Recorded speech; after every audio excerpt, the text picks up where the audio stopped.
Hello, students. We'll start with the chapter A Truly Beautiful Mind, chapter 4, and in this, we are talking about the very famous scientist Albert Einstein. Okay, so we all know what is law of gravity, right? हम सभी ने वो Apple वाली story पढ़ी है जो Isaac Newton ने दी थी, and he was a very famous scientist.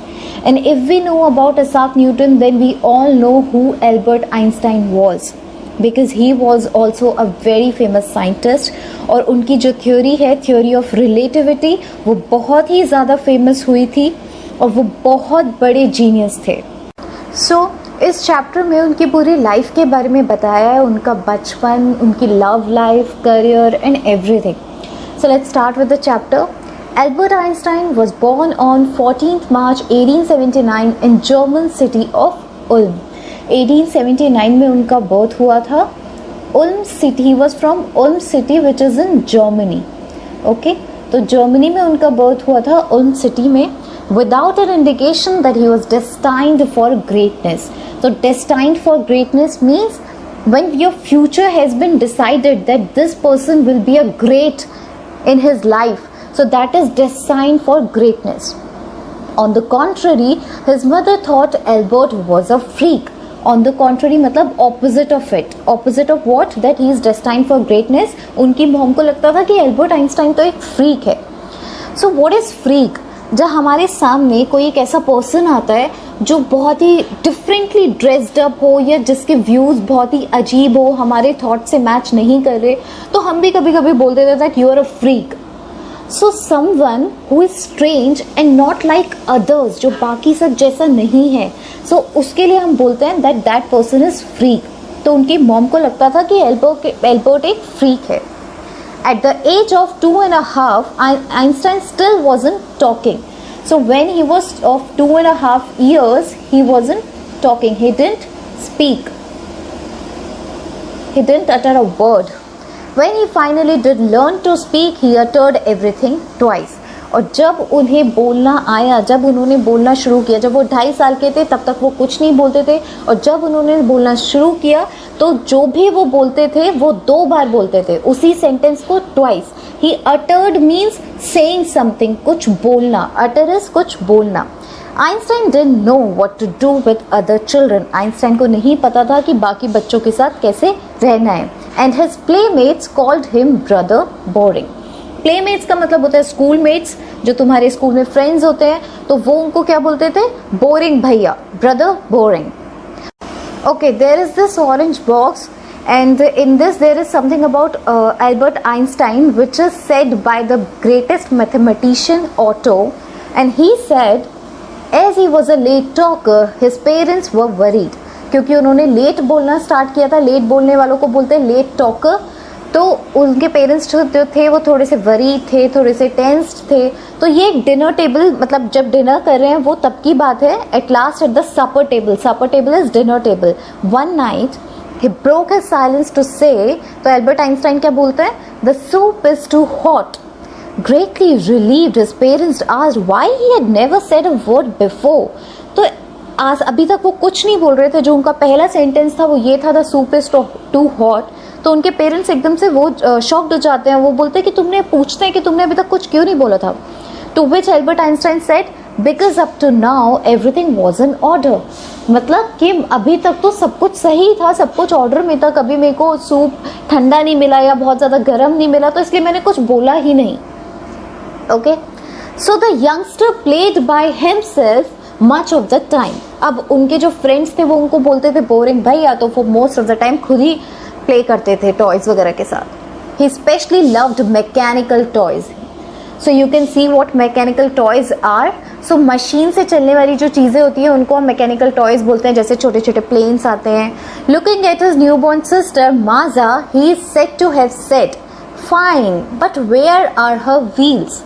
सो मतलब जब उनकी सिस्टर बॉर्न हुई माजा, उनके सिस्टर का नाम था माजा, तो उन्होंने जब उस माजा को देखा तो पहला उनका क्या रिएक्शन था? वेयर आर हर व्हील्स, उसके व्हील्स कहाँ हैं?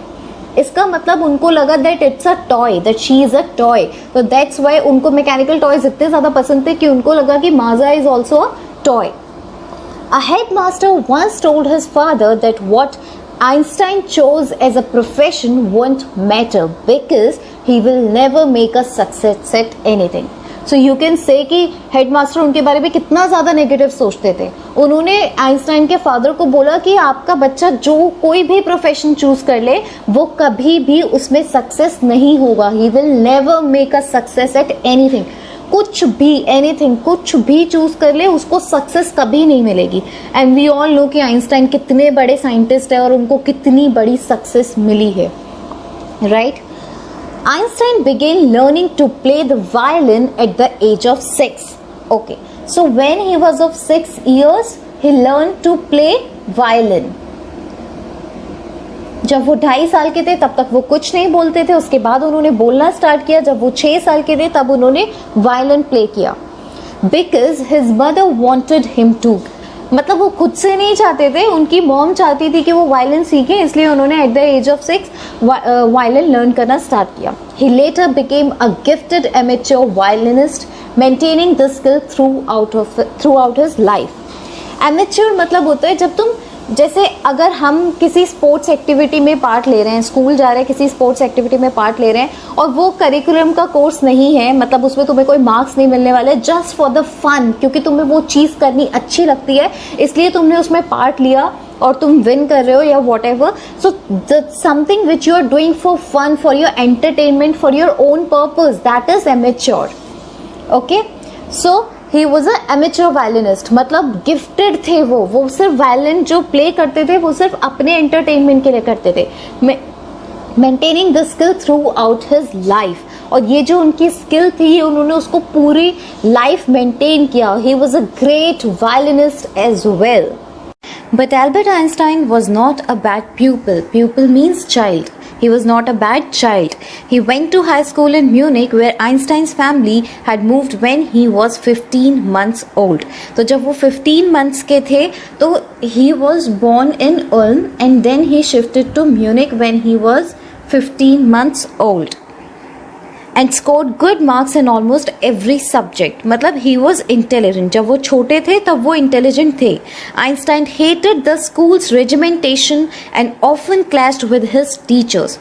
Regimentation होता है, एक होता है discipline, एक होता है जब डिसिप्लिन बहुत ही ज़्यादा एक्सट्रीम में होता है, दैट इज रेजिमेंटेशन. मतलब discipline taken to an extreme. और क्लैश होता है उनके टीचर्स के साथ क्लैश हो जाता था, मतलब डिसएग्रीमेंट, मतलब वो डिसएग्री करते थे जो टीचर्स बोलते थे. At the age of 15 Einstein felt so stifled that he left the school for good. जब वो 15 ईयर्स के थे ही लेफ्ट हिज स्कूल. और वो इतना ज़्यादा स्टिफल फील करते थे. स्टिफल मतलब होता है सफोकेटेड, कि वो इतना ज़्यादा सफोकेटेड फील कर रहे थे उस रेजिमेंटेशन से, उस डिसिप्लिन से, कि उन्होंने स्कूल ही छोड़ दिया. The previous year Albert's parents had moved to Milan and left their son with relatives. तो एल्बर्ट के पेरेंट्स जो थे वो मूव कर गए थे मिलान में, और जो एल्बर्ट थे वो अपने रिलेटिव्स के साथ रह रहे थे. आफ्टर प्रोलॉन्ग डिस्कशन मतलब काफ़ी देर तक डिस्कशन करने के बाद, काफ़ी टाइम तक डिस्कशन करने के बाद, Einstein got his wish to continue his education in German speaking Switzerland. तो जब उन्होंने अपनी फैमिली के साथ डिस्कशन किया कि मैं यहाँ पर नहीं पढ़ना चाहता हूँ क्योंकि बहुत ज़्यादा रेजिमेंटेशन है, बहुत ज़्यादा डिसिप्लिन है, मुझे ऐसी जगह जाना है जहाँ जो थोड़ा लिबरल हो, जहाँ थोड़ी फ्रीडम हो.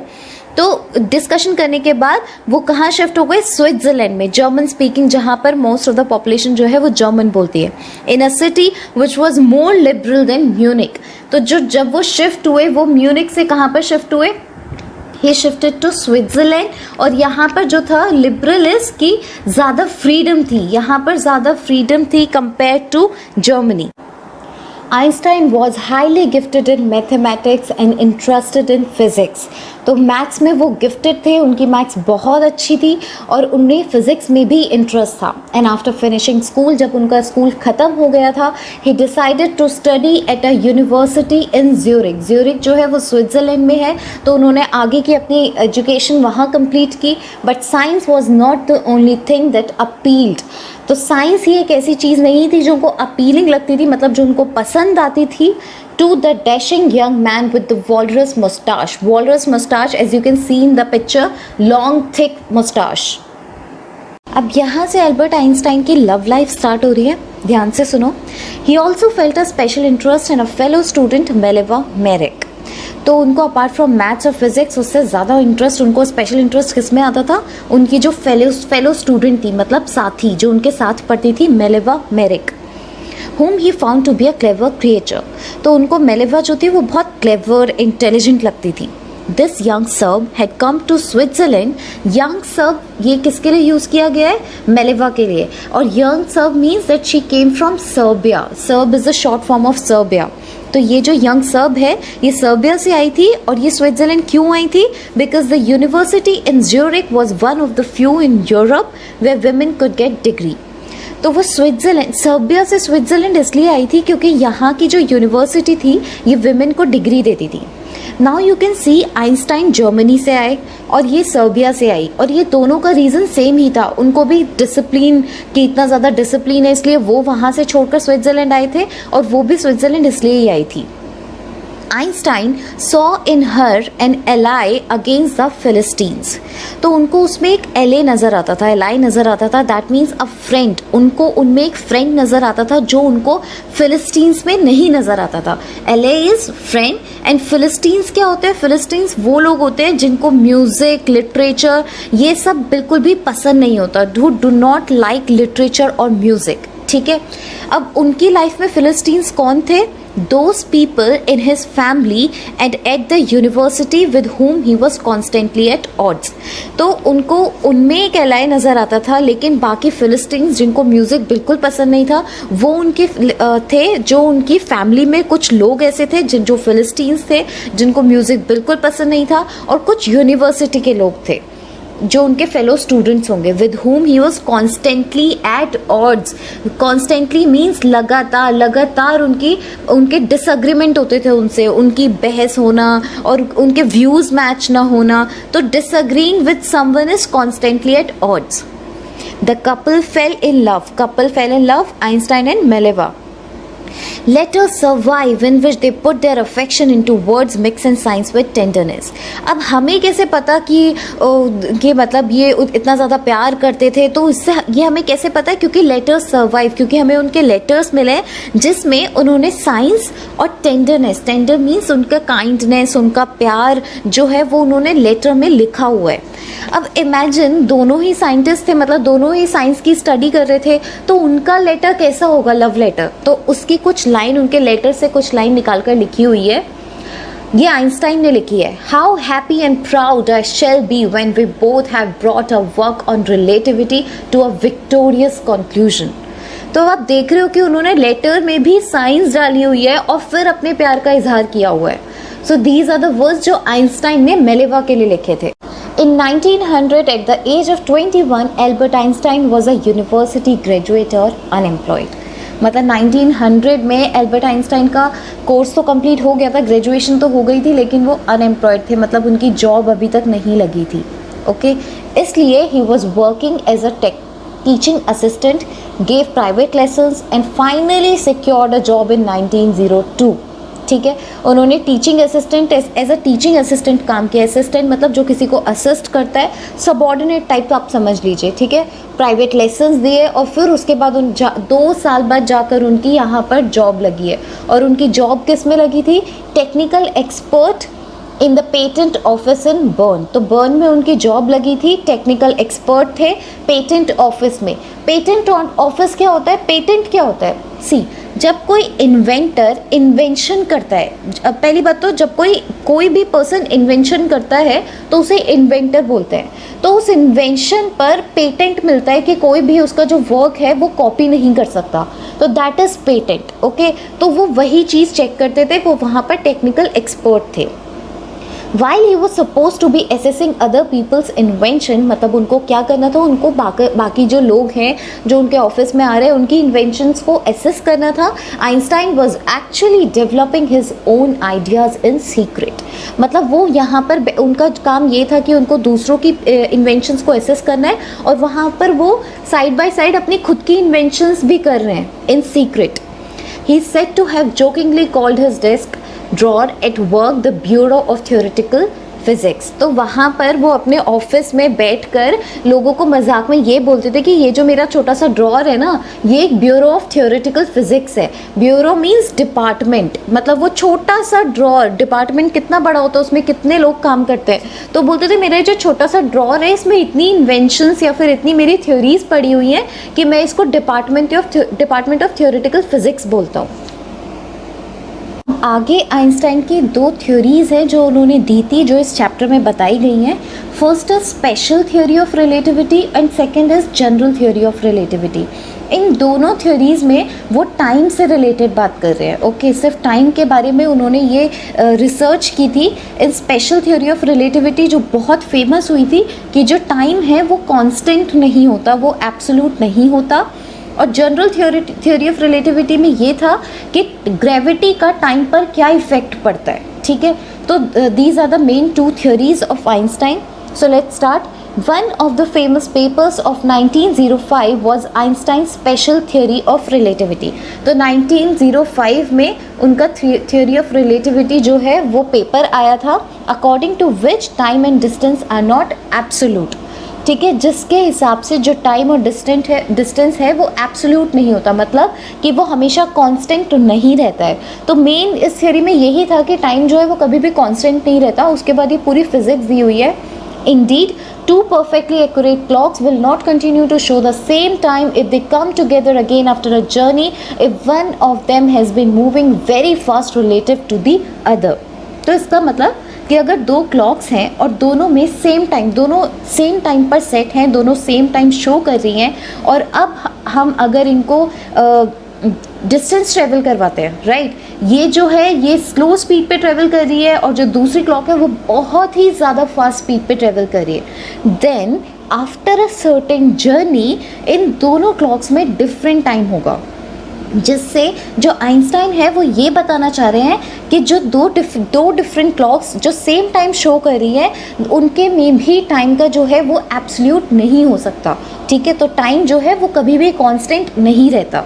तो इसमें अगर आप ये भी लर्न कर लेते हैं कि जो स्पेशल थ्योरी ऑफ रिलेटिविटी है वो टाइम के बारे में बता रही है कि टाइम जो है वो कभी भी कांस्टेंट नहीं रहता है। एंड E = mc², ये बहुत ही स्पेशल फार्मूला है। From this follow the world's most famous formula जो उन्होंने डिराइव किया था इस पूरी थ्योरी से, दिस क्लॉक वाली थ्योरी से, which describes the relationship between mass and energy. Okay, तो E जो है वो एनर्जी शो कर रहा है, E = mc²। तो E जो है वो एनर्जी शो कर रहा है, M जो है वो मास शो कर रहा है, और C जो है वो स्पीड बता रहा है। जो अभी हम स्पीड की बात कर रहे थे, स्पीड ऑफ लाइट की स्पीड को वो डिनोट कर रहे हैं। Okay, While Einstein was solving the most difficult problems in physics, मतलब वो फिज़िक्स पे इतना ज़्यादा ध्यान दे रहे थे कि उन्होंने थ्योरी ऑफ रिलेटिविटी भी निकाली, his private life was unraveling। Private life मतलब ये उनकी गर्लफ्रेंड मेलेवा के बारे में बात कर रहे हैं। अनरेवलिंग मतलब स्टार्टेड फॉलिंग, अनरेवलिंग मतलब कि started falling, begins to fall. तो उनकी प्राइवेट लाइफ में प्रॉब्लम्स आने लगी, इश्यूज़ आने लगे।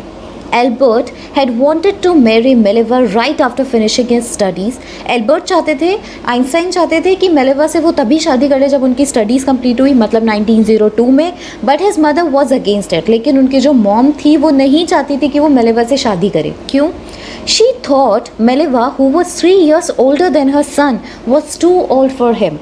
अब ये मतलब ये इंडिया वाली सिचुएशन बताई हुई है कि लड़की अगर 3 साल बड़ी है तो बहुत बड़ी है, और लड़का 3 साल बड़ा है तो कोई प्रॉब्लम नहीं है, राइट। तो यहाँ पर वही बोला है कि जो मेलेवा थी वो 3 साल बड़ी थी एल्बर्ट आइंस्टाइन से, इसलिए उनको लगता था कि वो बहुत बड़ी है और इश्यूज़ आएंगे। और क्या प्रॉब्लम थी? She was also bothered by Mileva's intelligence. उनको ये लगता था कि जो मेलेवा है वो बहुत ज़्यादा इंटेलिजेंट है और आइंस्टाइन भी इंटेलिजेंट है, तो आगे चलकर इन दोनों के बीच में क्लैशेस आ सकते हैं। She is a book like you, और इसलिए वो आइंस्टाइन को बोलते हैं that she is a book like you, तुम दोनों को प्रॉब्लम आएंगी। His mother said Einstein put the wedding of. Put the wedding of या फिर कॉल ऑफ द वेडिंग, दोनों का मतलब यही होता है कि शादी रोक देना। ठीक है, the pair finally married in January 1903, मतलब 1902 में उनकी ग्रेजुएशन कंप्लीट हुई, 1900 में उनकी ग्रेजुएशन कंप्लीट हुई और 1903 में उन्होंने फाइनली शादी कर ली एंड हैड 2 sons, और उनके 2 बेटे थे. But a few years later the marriage faltered मतलब जब मैरिज में थोड़े इश्यूज आने लग जाए और मैरिज जो है वो in short falter means became week. ठीक है, उनकी मैरिज जो है वो वीक होने मतलब उनकी मैरिज में इश्यूज आने लगे. Mileva meanwhile was losing her intellectual ambition and becoming an unhappy housewife. अब वो इश्यूज क्यों आ रहे थे?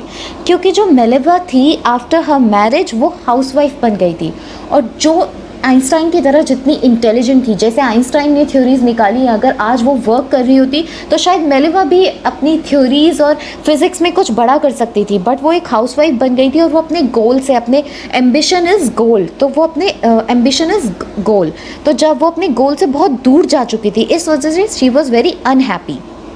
After years of constant fighting, constant means लगातार लड़ाई होने के बाद सालों तक वो लड़ते रहे. The couple finally get divorced in 1919, तो 1919 में उनका डिवोर्स हो गया मेलिवा से. Einstein married his cousin Elsa in the same year, और उसी साल वो शादी कर लेते हैं अपनी कज़न एल्सा से.